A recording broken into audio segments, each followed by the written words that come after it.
Good evening, Trinidad and Tobago, and across the globe. Welcome to Real Talk Corner.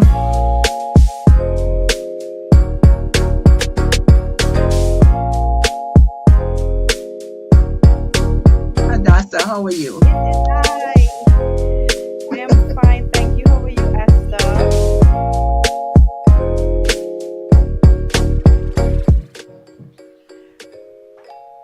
Hmm. Welcome. This is Real Talk Corner, and I'm your host, Dr. Esther Cruickshank, where conversation sparks change and every voice matters. Listen to me, people. Today is Tuesday, and it's the 11th day in the month of December. It's flying away, but I'm excited. Even though my co-host is not going to be with me this evening, and to my viewers, I want to welcome each and every one of you, our supporters, our viewers, and also those of you who would like to call in and give, just share with us what you think is happening with our government. How are you feeling about the changes, the impact that is being made, the promises that is being kept and delivered? Call in and talk tonight. Tell us what is happening on this beautiful Thursday, the 11th day of December. Listen, people, everybody is going wild. The kind of traffic you have to encounter on the road is as though the whole of Trinidad and Tobago is out. And then, of course, the children, the students, I think today, tomorrow is their last day going into the Christmas holiday. So a lot is happening. And I'm grateful and thankful for the breath of God in my lungs. And I think for all of you, you ought to be grateful. But listen, tonight we want to share some good news, and also we want to talk about some of the things that the PNM broken hearts have been hurting so much. You know, these PNM people in Parliament, these leaders of the PNM, of the Propaganda National Movement, really feeling the pain, when I listen to what they are saying, what they are doing. But you know what? I love my minister, Barry Padarat, how he does deal with them, Like they have, what is called it, boy, dementia or something. They forget what they used to do when they were in power. And now, I mean, I know the UNC government is not doing that presumptuously, but anything similar, they get on as though it's a crime our government is committing. And then you have to go back to show them what they did in the past is not much different. But we don't really want to do what they have done. But I just telling you all, be wary of these PNM people, oh my God, in the parliament. They're vindictive, and because they're hurting so much, they're trying to see how best they could, bring down the government of the day. But they can't. Our government were put there with purpose and to accomplish what has to be accomplished for the citizens of Trinidad and Tobago. And God Almighty know if the PNM had stood there for another year, plenty of you who talking probably would have been dead. I don't know, but it is so amazing to hear these people talk in the parliament, what they get up to counteract on. Sometimes I just have to laugh. Producer, play that clip in the parliament when I think it was, what is his name? Starting with M, Marvin? Macaroni Pie? When he tried to discredit our prime minister that she's not in the parliament. And let me tell you all something, Our prime minister of Trinidad and Tobago is one of the hardest working prime minister. And I'm not saying this to get no hats, no kudos, nothing. That is the reality. She is one of the hardest working prime minister, one of the hardest working women I've known. It have others, but when it comes to this prime minister that we have, is as though she think time is running out and she has to do everything one time.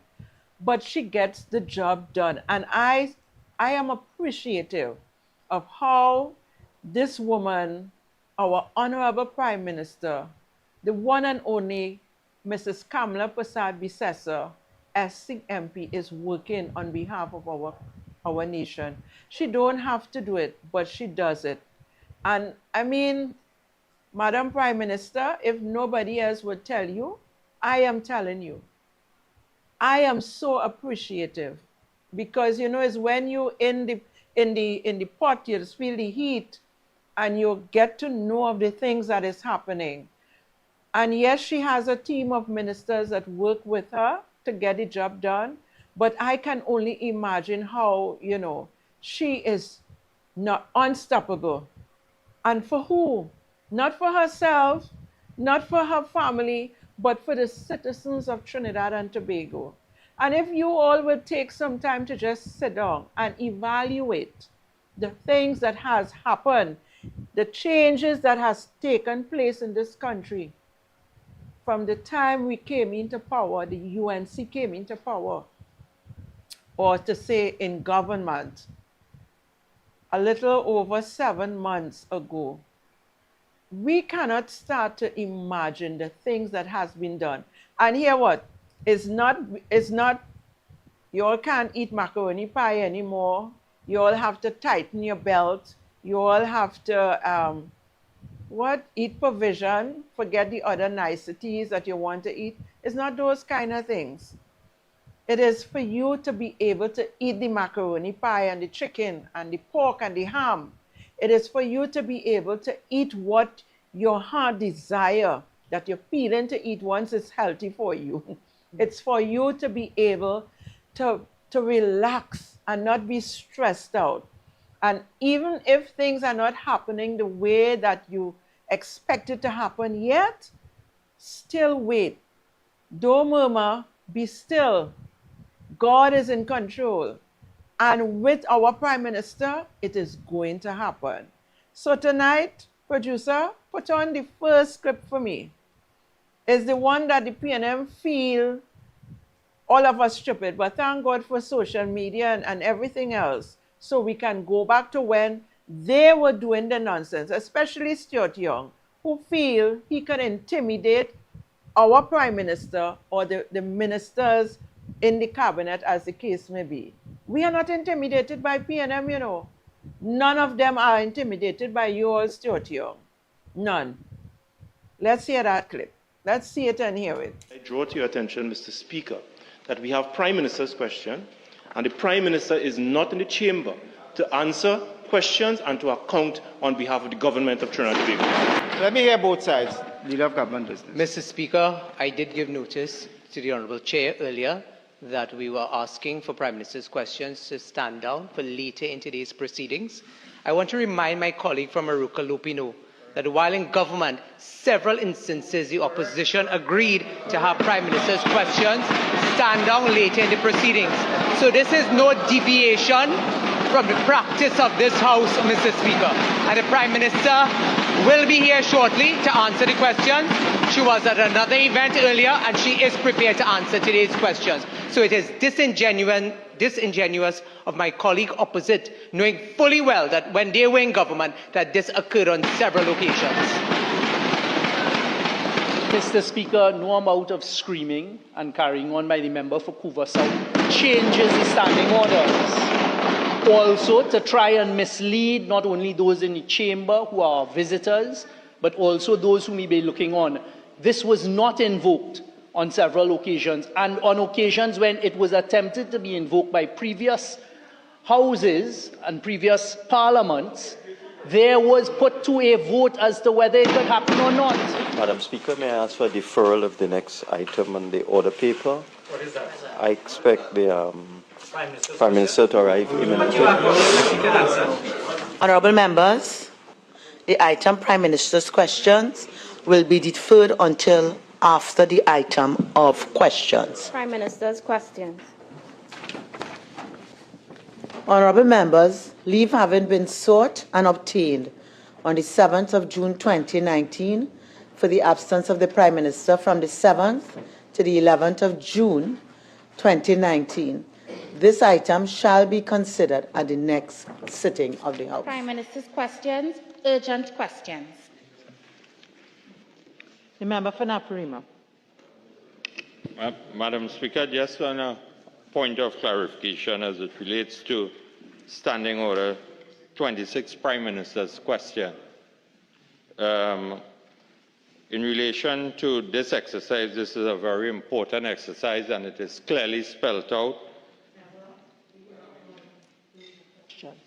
So, Madam Speaker, the members of this House do not have an explanation in terms of the whereabouts of the Prime Minister. Member for Couva South.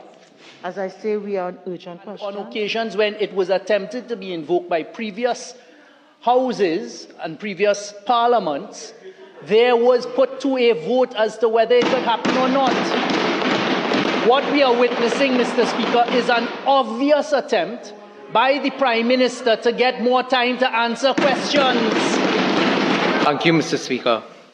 Mr. Speaker, I wish to invoke Standing Order 122.1 and to say that the disgusting behaviour of my colleague from Port of Spain, North St. Anne's West, will not be tolerated in these circumstances with respect to the vile conduct and comments he made with respect to the Honourable Prime Minister. You can't tell me to sit down inside of this House. Let's have some order. Leader of government business. Yes, have a seat. I'm going to deal with it.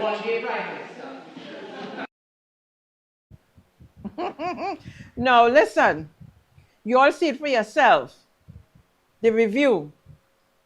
The Speaker of the House get up to say that the Prime Minister is going to be, that time it was the Dr. Keith Rowley, the 7th to the 11th of June 2019. All right?